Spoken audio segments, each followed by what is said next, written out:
Victoria Ellis, and my presentation will be on John Locke.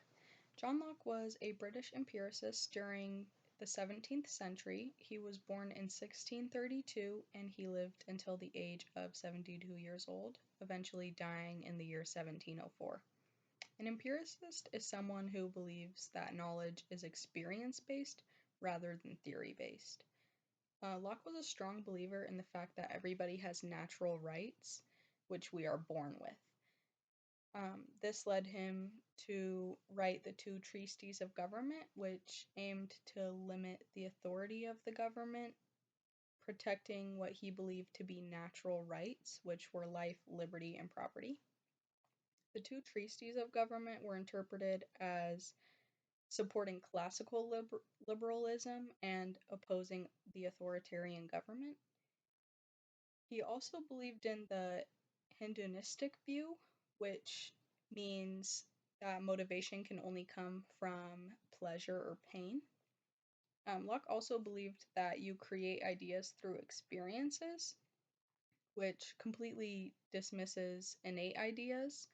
He argues that innate ideas cannot be supported because if an idea was truly innate, meaning natural, then everybody would have the same initial ideas about things that we do not have previous knowledge or experience with.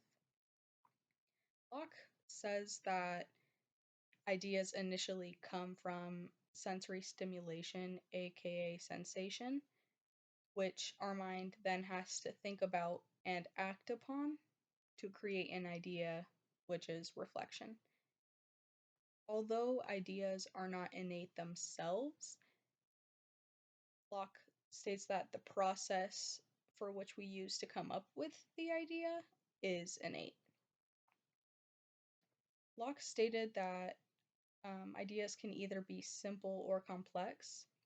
Simple ideas are created through the process which we discussed earlier, and then complex ideas are further elaborations or combinations of those simple ideas. Another idea that Locke came up with that was primary and secondary qualities.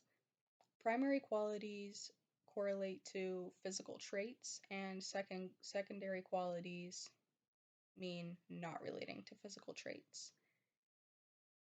Locke also believed that some associations were inaccurate and could be affected by outside factors such as circumstances and timing, which led people to make false assumptions a lot. And finally, John Locke's writings inspired many new ideas for people, even some people that we have heard in our history classes today.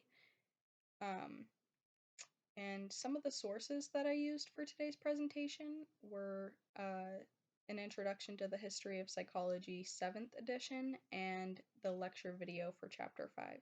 Thank you for watching my presentation.